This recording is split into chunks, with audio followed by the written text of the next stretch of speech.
warahmatullahi wabarakatuh. Rahimani wa rahimakumullah। ওয়ালাইকুম আসসালাম ওয়া রাহমাতুল্লাহি ওয়া বারাকাতুহু। আমাকে আগে বলা হয়েছিল হুজুর এই বছর একটু আস্তে আস্তে ওয়াজ করেন। আমরা স্পিডে কারণে আমরা ঠিকমতো বুঝি না। তাহলে আমি আস্তে আস্তে করতে আছি। ভালো হয়নি? কথা বোঝা যায়? স্পষ্ট বোঝা যায়। আচ্ছা, বুঝলে আলহামদুলিল্লাহ। বুঝলে বুঝপারা, না বুঝলে টেস্ট কথা। বাবা আমার ভূমিকার মাঝে আমি একখানা আয়াতে কারিমা তেলাওয়াত করেছিলাম। তার পূর্বে বলি ওই মুসলিম কাহিনী কি হলো? ওই কবিতা মুসলিম বুর্দা ওই চাদর নিচু মুখে নামাজ ফজর পড়লেন, তাহাজ্জুদ পড়লেন, ফজর পড়লেন, পড়ার পরে সালাম ফিরানোর পরে মুনাজাত দেওয়ার পরে দরজা আমার চকচক আওয়াজ হলো। কি হলো? চকচক আওয়াজ। দরজা খুললেন, দেখলেন বাদশা সৈন্য। ব্যাপারটা কি? তোমরা কেন আসছো? আসছি আজকে রাতে আপনাদের নবী যে জুব্বা দিয়েছে এই জুব্বা সহকারে বাদশা আপনারা নিয়ে দিবেন। আল্লাহু আকবার, আল্লাহু আকবার, জিন্দাবাদ জিন্দাবাদ। কি বললেন? বাদশা সৈন্যরা হাজির। হে মুসলি, আজকে রাতে নবী তোমাকে যে জুব্বা দিয়েছে এই জুব্বা সহকারে বাদশা তোমাদের দিয়েছে। সুবহানাল্লাহ। তাতে পালা ছিলাম না কেউ আইয়ে না। আজ তো সুস্থ হয়ে গেছি, নবী জুব্বা দিয়েছে, আমার জুব্বা এমএস লাগে বাদশা এই আনন্দ আছে না?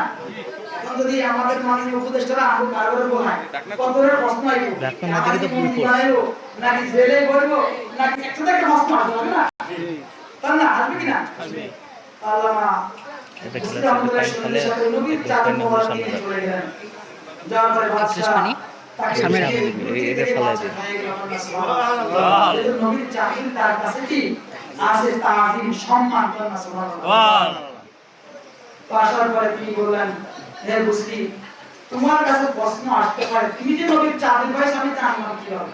সুবহানাল্লাহ। প্রশ্ন আসতে পারে না? জি।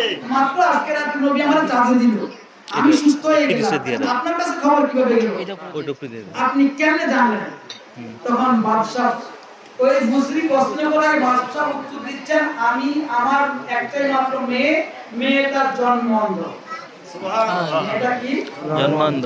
এই মেয়ে জন্মান্ধের কারণে এখন আমার একটাই মেয়ে, তার কোনো রাজ ফ্যামিলিতে বিয়ে দেওয়ার পরে না আমার একটু থাকবো।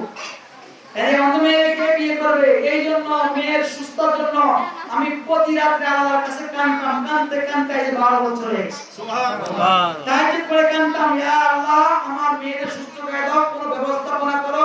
যেভাবে যে কথা বলছে আমি সেটা কান্নাকাটি করছি আল্লাহর কাছে। সুবহানাল্লাহ। আল্লাহ দিতে পারে কি পারে না? পারে। আল্লাহর ক্ষমতা আছে কি নাই? আছে। তো বাদশা বলে, আজকে আমি যখন কাঁদতেছিলাম তখন কাঁদিন বলে দয়া নবীর দিদার পাইছি। সুবহানাল্লাহ। নবী বলে, হে বাদশা তুমি কাঁদো কেন? মুসলিম কাছে আমার যুগ বাস যুগরে তোমার মায়ের চোখে লাগা ভালো হয়ে যায়। সুবহানাল্লাহ। সুবহানাল্লাহ। এর লাগি মেয়ের জন্য পাগল হয়ে লেট করতে পারি না, তাড়াতাড়ি সামনে ভরা দিয়েছে আমার মেয়ের আগে সুস্থতা দরকার। সুবহানাল্লাহ। দাঁড়া জুব্বা দাও, আমার মেয়ের চোখে লাগাই। জুব্বা দিল, চুম্মা দিয়া চোখে লাগাইলেন, সাথে মেয়ে দুই চোখ নূরে জমর হয়ে গেল। সুবহানাল্লাহ। সেদিন থেকে এই কবিতার নাম বুর্দা হয়ে গেল। সুবহানাল্লাহ। নবী তো দিছে সারা পৃথিবীতে জানায় দিয়েছে। সুবহানাল্লাহ। তাই 600 হিজরিতে যদি 600 থেকে 800 হিজরি নবী আনতে গেলেন, 800 600 বছর পরে যদি নবী আয়েশা যদি জুব্বা দিতে পারে, এখনো মাওলানা কাসেম নামদার মাদ্রাসা প্রতিষ্ঠা করবে, 1200 বছর পরে আয়েশা নবী জায়গা দেখাই দিতে পারে, এখন কি আসতে পারে না? পারে। ওই নবী এখনো নাই, আছে।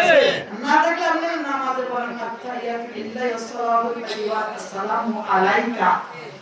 আলেমরা জিজ্ঞেস করেন যে বাবারা কা মানে কাকে? দূরের লোক না নিকটের লোক? নিকটের। আসসালামু আলাইকা এই কাপ দ্বারা কাকে? নিকটে না দূরে? নিকটে। পুরা বলছে নিকটকে। আর নবী কই? কান্না সুবহানাল্লাহ। নবী কোথায়? নিকটে। নিকটে আছে। কান্না সুবহানাল্লাহ। কোথায় আছে? আন নাবিয়্যু আওলা বিল মুমিনিনা মিন আনফুসিহিম। সূরা আহজাব 21 নম্বর পারায় আন নাবিয়্যু আওলা বিল মুমিনিনা মিন, নবী মুমিনের জানের থেকে নিকটে। সুবহানাল্লাহ।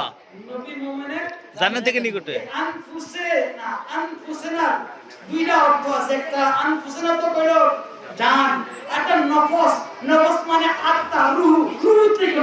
সুবহানাল্লাহ। নবী আছে, মুমিন আছে তো নবী আছে। এজন্য ইমাম ইশক আর মোহাম্মদ ইমামে আহমদ রাজা খান কাদের বলেন, গোলাস ভাই ও তো হে গুনা না গোলাস ও হে তো বড় ছোট মিলে जहान है डेढ़ दो तो वो ना था तो कुछ ना था, वो ना था तो कुछ ना था, वो है तो सब कुछ है, जान है और जहान की जान है तो जहान है, जान है तो नबी আছে তো জগৎ আছে, নবী নেই জগতের কোনো অস্তিত্বই থাকবে না। আল্লাহ সকলকে বুঝাতে হবে আমরা বলেন না আমিন। তো বাবা এই বেশি কিছু হবে না, আমার একটু রিল্যাক্স করায় দিন, ঠিক আছে? যেন সবাই বুঝতে হবে। তাহলে আমি ভূমিকার মাঝে বিমান আয়াতে কারিমা তেলাওয়াত করেছি, তাই না? বুঝানা প্রথম আয়াতে কারিমা তেলাওয়াত করেছিলাম সূরা নিসা 64 নম্বর আয়াত। কত নাম্বার? 64 নম্বর আয়াত সূরা নিসা।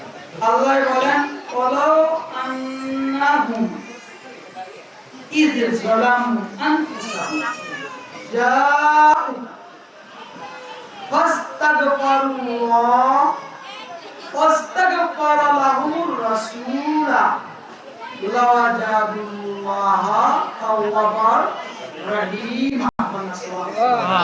একটা আমি শোনাতে চাই। শাব্দিক অর্থ হলো এই, শাব্দিক কি অর্থ?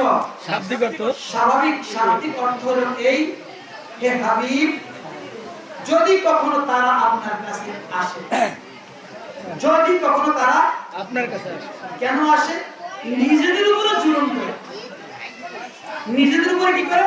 জুলুম করে, নিজেদের উপরে জুলুম করে, নিজেরা পাপ করে, নিজেরা গুনাহ করে, নিজেদের উপরে জুলুম করে যদি আপনার কাছে আসে, কেন আসবে আপনার কাছে?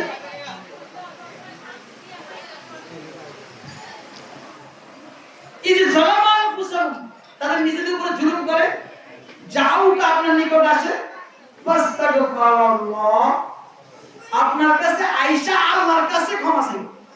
সুবহান আল্লাহর কাছে। কার কাছে যাই? নবীর কাছে। আগে যাই দিব কার কাছে? নবীর কাছে। সূরা নিসা 64 নাম্বার আয়াত। এই হাবিব ওয়ালাউন্নাহুম ইয যালামু আনফুসাহুম জাউকা, যদি তারা আপনার কাছে আসে নিজেদের উপরে অত্যাচার করে, আয়েশা কি করবে? যদি আপনার কাছে আয়েশা ক্ষমা চায় আল্লাহর কাছে। কার কাছে? ক্ষমা কার কাছে? আল্লাহর কাছে। তো যাই দিবে কার কাছে? আগে কে বলছে? আল্লাহ। জাউকা কে বলছে? আল্লাহ। কোরআনে বলছে আপনার কাছে আয়েশা আমার কাছে ক্ষমা চায়, আপনারা ছাড়া আমার কাছে ক্ষমা চাবে না। তাইলে কি করবেন? তাইলে ওয়াস্তাগফিরুল্লাহুমুর রাসূলা, আর তারা আপনার কাছে এসে আমি আল্লাহর কাছে ক্ষমা চাইলে ওই মুহূর্তে আপনি নবী যদি তাদের সুপারিশ করেন, সুবহানাল্লাহ, যে আল্লাহ তুমি ক্ষমা করে দাও, আমার কাছে তো আয়েশা আল্লাহ তুমি ক্ষমা করে দাও।